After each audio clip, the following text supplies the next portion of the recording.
Good afternoon everyone, and what a beautiful day it is. Now anybody who watched my last video will know that at the end of it I spoke about Molly limping a bit. Well, that developed, and when we got home she took to her bed and that was it. She never got out of bed. I managed to get her up to take her out for a wee at the end, but she wouldn't even do that, so it was a bit of a weird night. And then all night she just lay shivering away like mad, and I managed to get an appointment at the vet the day after, and lo and behold, she's torn a cruciate ligament in her knee, so now she has to come out in a pram that she hates. We've been told that she can have 3 5-minute walks a day, which I can't do to Molly because she just wants to be out here. So what we have to do is come out in the pram, and then when we get somewhere nice and soft and dry and in the sun, I'll let her have a bit of a walk round for 5 minutes. But they also found, when they were testing her, that she's also got quite a bad heart murmur. So it's all been a bit traumatic. They actually said, go back in a couple of weeks, and if there's no improvement, they might have to think about operating. And he described 3 operations they could do, and each one of them, he said they were quite major and very expensive operations. Now, I'm not getting out of the money or anything like that, but he described them, and I just said, look, she's 14, she's got an heart murmur. Do you really think I'm going to let her be sedated and put out for an operation? And he just said, I know exactly, and I agree with you. I said, look, we'll come back in a fortnight and then we'll assess it. And if there's no improvement, then we will just have to sort it out ourselves. Molly and I will sort it out. But it's been very traumatic for her. I think it might be getting slightly better. She's on medicine, but she hates medicine. She hates tablets. She's on tablets, liquid medicine. She's on 2 lots of tablets and liquid medicine, and you just can't get it into her. It's awful. So it's been very traumatic. It's been very traumatic for Molly. She can't get on the couch. She can't move about. So basically, when we're not out here being pushing around in a pram, she's actually sitting at home in a bed in front of the fire, and that's it. So it's been very traumatic, and the first time anything like this has happened, and I'm realising now how old and how frail the little girl is. I've just let her out, let her have a wee, but she really is struggling to put her foot down at the moment, to put her leg down. She's just tried to pick her other leg up to have a wee against the fence and fallen over. You can see she's really struggling now. She was actually a little bit better than this morning when we came out. So I think I've had a bit of an optimistic start to the day. But we'll see how she goes. Let her have 5 minutes. I've let her out for a minute. She's still on the grass at the side of me. She's trying to walk at a normal pace, but she's just falling over and stumbling. So I'm trying to slow down. I think if I keep her off a lead now, I'm going to have to sit down at the side. There's like a raised edge to the path here. I think I might just sit on that, and that way she'll just mooch about in one place. Because I don't want to hinder her getting better. Oh, it's a shame. We never think this is going to happen, and it's just brought it all home. It brought her age home to me, and her mortality. And like now she's got a heart murmur, although that's not serious. Heart murmurs are fine as long as it doesn't get any better. My mum's had an heart murmur most of her life, but it's just brought it home really how frail she is and how she can't do this, and little things like this. She probably never really get over this. If I don't operate on the cruciate ligament, it'll take a long time to heal, and it'll probably won't heal as well as it was. So she's got a limp now for the rest of her days. But we're going to have to do the best, aren't we? We can do the best for them. That's all we can do. We've just been talking to somebody who's got a dog, and this woman was asking, oh, is she old? Is she all right? So I was just saying, yeah, she's just hurt her leg and that. And then Molly, who was on the grass first, jumped over the top of this border thing and then kind of limped over. This dog was jumping up and down, because she does this. She wants to play and she jumps up and down in dogs' faces. And like one day they're going to bite her head off, but she kind of, nobody ever does. I think other dogs can tell that she's a little old lady, but she's jumping up and down in front of this dog, and no. And I'm saying, come on, you're going to put yourself back a fortnight. Anyway, we're going to sit down in a minute. It's a beautiful day. I nearly put my coat on because I thought, oh, there's a wind.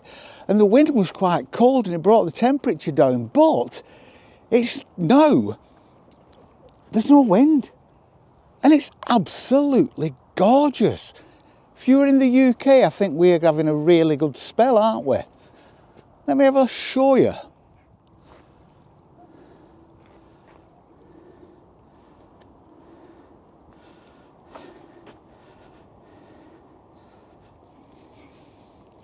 Can you feel the breeze coming off the reservoir, Molly?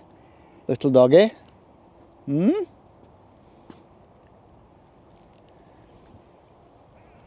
Feels there's a tree over there that's full of crows all making a noise, and a farm. And there's lots of crows in the fields at the side of the farm. I can see those. And the path we're going on, we'll probably just go up to those trees up there. Molly won't walk all that way, but I'll put her in a pram, go up to the trees, and I think we might just sit in the sun there for 10 minutes before we make our way back, because I don't really want to go home. It is just so beautiful. We really do have to make the most of these days in the UK. It's not like other places where you're guaranteed good weather 360 days of the year and a little bit of rain here. Apparently, it snows 50% of the time, roughly. I think it snows about 156 days a year.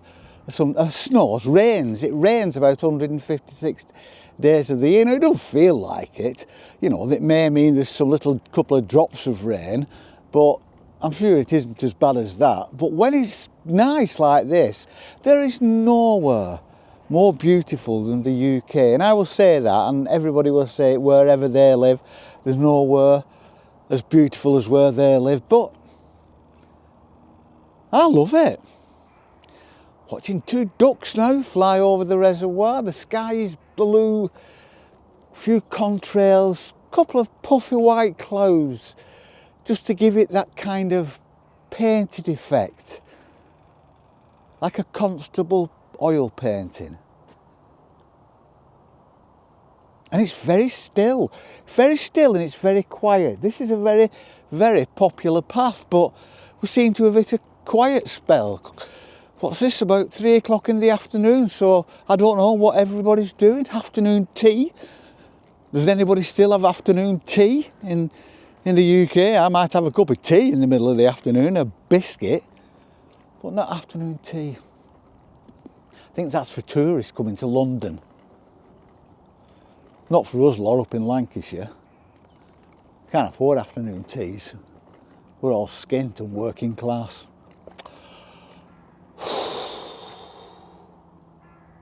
I'm just glad to be out with Molly, really. Like I say, it's horrible, innit? I know a lot of people aren't dog lovers or cat lovers or animal lovers, but those who are, I think, and have pets and care for pets, it's a weird thing, isn't it? Because they rely on us absolutely 100%. If I was to walk away from here now and left Molly, and there was nobody found her, Molly would just die, because they cannot look after themselves. They cannot. We don't do them any favours, I suppose, do we? Make them reliant on us. And is that something that's in needing, that we need to feel like somebody relies on us? We need to feel like we're doing something charitable, almost. I don't know. But if I left her here, she would die off. So you know that they rely on you 100%. And it's like your kids, and then when something happens like that, it's like, it's horrible. It's absolutely horrible. And what makes it worse is that Molly hates going to the vet. And we've only been, this is a new vet to us. We've only been twice. It's because it's right opposite where I live. It's literally about 100 yards from where I live. But she hates it, and I took her in, and even though she's not familiar with it and knows that it's the vet's, she must be able to sense it, because as soon as we got in there, she was shaking like her eyeballs would drop out, and she was dribbling. And then I got her on the table in the vet's, and she was trying to jump off the table and whinging and whimpering. And that's why I don't take her. A lot of people will take their animals to the vets at the first sign. I've got a friend like that, takes a dog to the vet at the first sign that anything's wrong. And I don't. I tend to try and work our way through it, because I know it's so distressing for the little girl. But we're going to carry on now, because it is an absolutely beautiful day. The sun is behind me, and the sun is so warm on my back. It's absolutely gorgeous. So we're going to carry on. 3 ducks in front of us. Can you hear them? We're going to carry on. We're going to sit down in a bit, and then we're just going to wait and see how Molly wants to play it. If Molly wants to sit in the sun until the sun goes down, Molly can sit in the sun until the sun goes down. So this was just one I've put in just to talk about Molly. But we will see you on the flip, both of us, with or without pram. We don't know. It doesn't matter. It will take as long as it takes. And here comes Molly. See you on the flip. Peace and love.